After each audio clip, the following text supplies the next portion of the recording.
Est-ce que vous pensez que le langage génère... Alors, plus exactement, la Bible, c'est, vous savez que le mot libre, le Bible veut dire livre. Oui, oui. Bon. Est-ce qu'un livre, est-ce que le livre imprimé Oui. est générateur d'illusions ou d'impostures? Est-ce que vous vous méfiez du livre? Est-ce que le livre, qu'est-ce qui fait la séduction du livre, mais aussi le caractère mirage du livre? Est-ce que vous avez conscience de ça? Je peux vous mettre sur la voie. Mais je veux dire, le livre. Par exemple, là, vous avez un livre, Oui. et là, bon, vous avez un livre, il y a tout ça sous la même couverture, et c'est écrit avec les mêmes caractères. Oui, mais il y a des livres qui sont mis.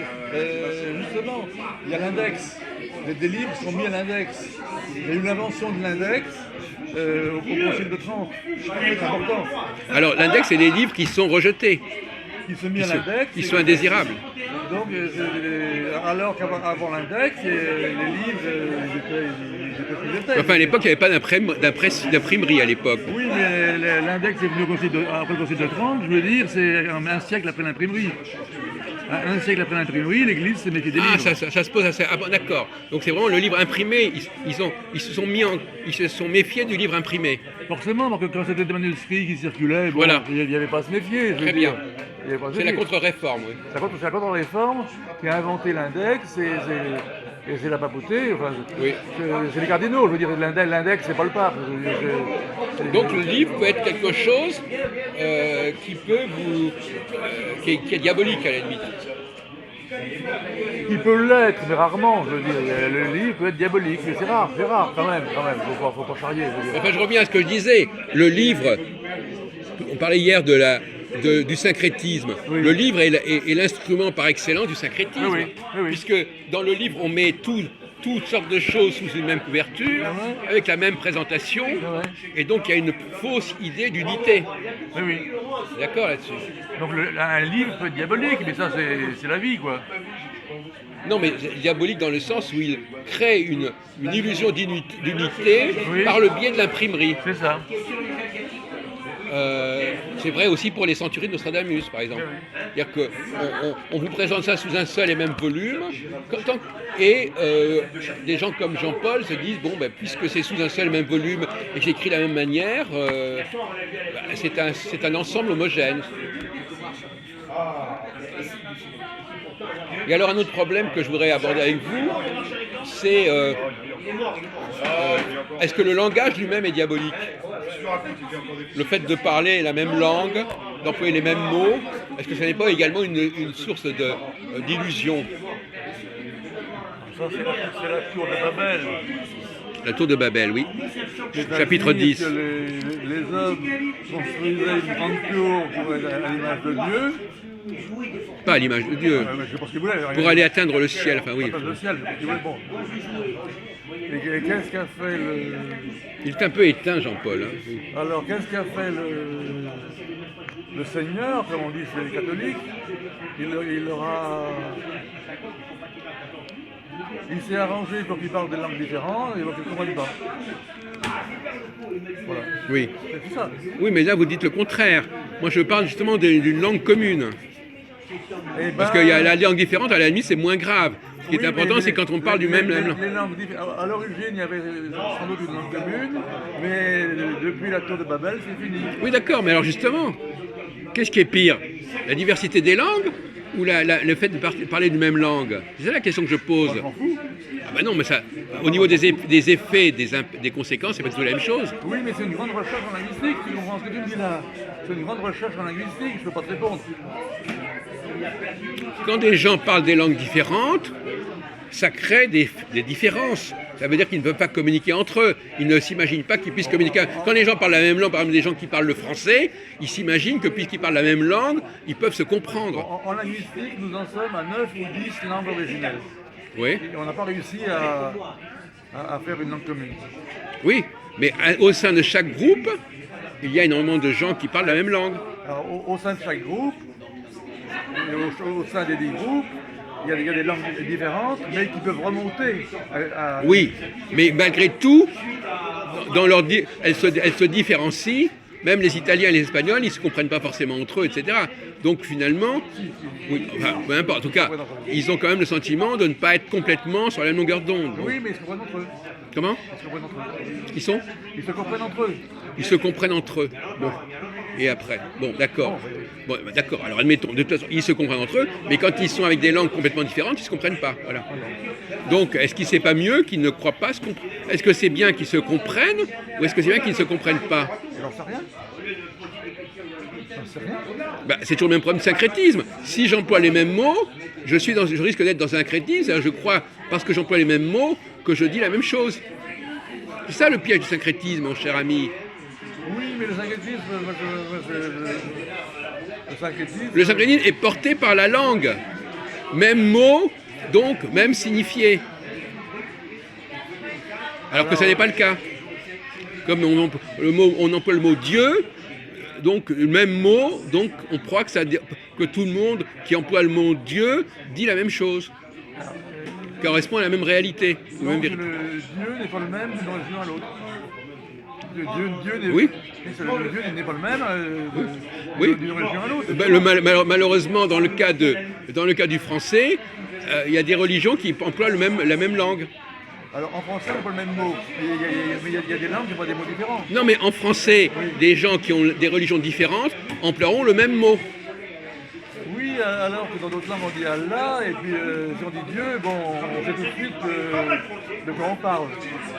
Si un musulman dit Dieu On ou croit Allah, tout de suite. On croit tout de suite. avec un musulman, selon qu'il dit Dieu ou Allah, on sait de quoi il parle. Oui, enfin on sait de quoi il parle. Et à qui il parle? Plus ou moins. Plus ou moins. Bon, alors justement à ce propos-là, est-ce qu'il y a une différence entre l'oral et l'écrit? Non. Est-ce que le langage parlé a les mêmes vertus ou les mêmes défauts que le langage écrit? René Louis, vous n'avez pas réfléchi à ça? C'est compliqué. Non, mais c'est compliqué, vous n'avez pas réfléchi. Par exemple, si je dis « je suis », qui est celui qui parle? Si je lis dans un bouquin « il est ceci ou il est cela », je ne sais pas qui parle. Oui, Mais si c'est quelqu'un si je parle de quelqu'un que j'ai sous les yeux, je sais de qui je parle. mais entre les deux, il y a la langue poétique qui permet de... la langue poétique... Poétique. Poétique. Oui. Quand c'est bien fait, c'est des hymnes, tu vois, on peut rien bouger. La langue, certaines langues poétiques, enfin, même toutes les langues poétiques, elles sont verrouillées. Les langues quoi, les langues? Poétiques. Poétiques. Quand on fait des poèmes, Oui. c'est verrouillé. Oui. Et ça évite les... Ah bon? Ben oui, et le verrouillage par la poésie évite qu'on modifie le texte. Oui, bien sûr, parce qu'autrement on va casser le rythme. Autrement, si tu veux modifier, ça passe pas. Très difficilement. Oui. C'est pour ça que le sanskrit a été compilé au départ oralement, dans des poèmes. Oui. Puis il était écrit beaucoup plus tard. Oui. Ce qui fait que les poèmes sanskrits que l'on connaît sont très anciens. Oui. Et donc ça nous donne une langue indo-européenne très très ancienne. D'accord. Qu'elle soit une matrice, j'en sais rien. Mais si tu veux, elle nous rapproche s'il y a une matrice, elle nous rapproche de la matrice. Voilà. Et pareil en Iran, il y a une langue...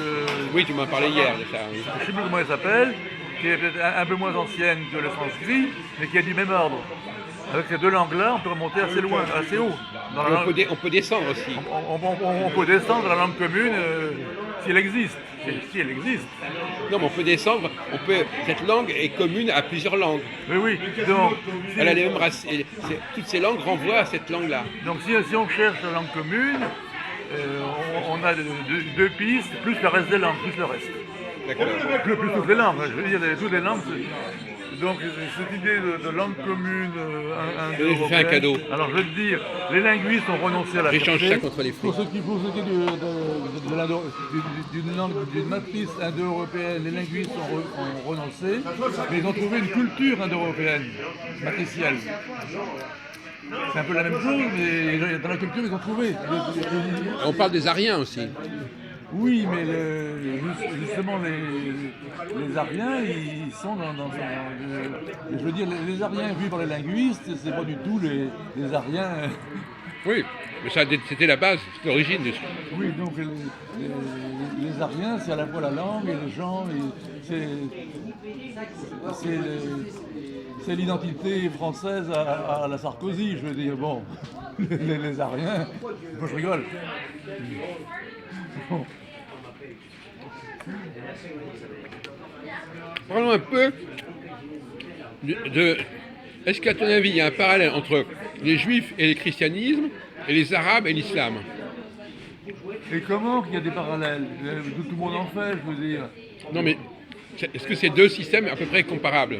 C'est-à-dire que le peuple arabe serait à l'origine de l'islam et le peuple juif à l'origine du christianisme. Pourquoi pas? Et ce seraient deux peuples sémitiques, justement. Oui, non, mais ça c'est ce que disent les musulmans et les arabes. Comment? C'est ce que disent les musulmans et les arabes. Ah non, les musulmans, justement, ils ont souvent, quand on interroge des musulmans, ils sont réticents à reconnaître qu'il y a une matrice arabe. Ils veulent bien que quand on s'écrit arabe, mais ils n'ont pas le même... Les chrétiens, ils savent que les juifs existent, mais les musulmans, dans leur théologie, les arabes, c'est pas quelque chose de bien défini. Ah oui, oui, d'accord. C'est pas aussi central.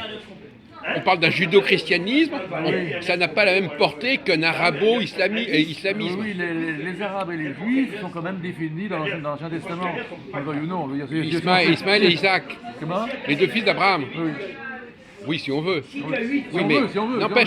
N'empêche que dans l'imaginaire arabe et musulman, il y a pas, parce que finalement les Arabes et les musulmans, ils ont la même religion, alors que les Juifs et les chrétiens n'ont pas la même religion. Alors qu'ils sont liés donc le christianisme vient du judaïsme, mais c'est pas la même religion, alors que l'islam vient du monde arabe et c'est la même religion. Donc ils n'ont pas la conscience de la verticalité, si tu veux. Qui ça, les chrétiens? Les Arabes. Les Arabes. Ils n'ont pas conscience verticale parce qu'ils n'ont pas un peuple matriciel qui après aurait donné naissance à l'islam. Non, Même si ça existe. Nous, là, je te suis, je veux dire, bon, on peut discuter à terre de vue là-dessus. Bon, c'est amusant, je veux dire, bon. Non, mais ça veut dire que c'est intéressant de voir que curieusement, ces deux peuples qui sont matriciels parlent une langue assez proche. Donc finalement, les langues sémitiques seraient des peuples matriciels. Donc il y aurait un peuple, une langue sémitique, il y aurait une langue sémitique matricielle. Qui serait représentée par deux peuples, le juif et les arabes. Oui. Et qui auraient ensuite essaimé d'un côté vers le christianisme, de l'autre côté vers l'islam. Oui. C'est ce que disent les linguistes.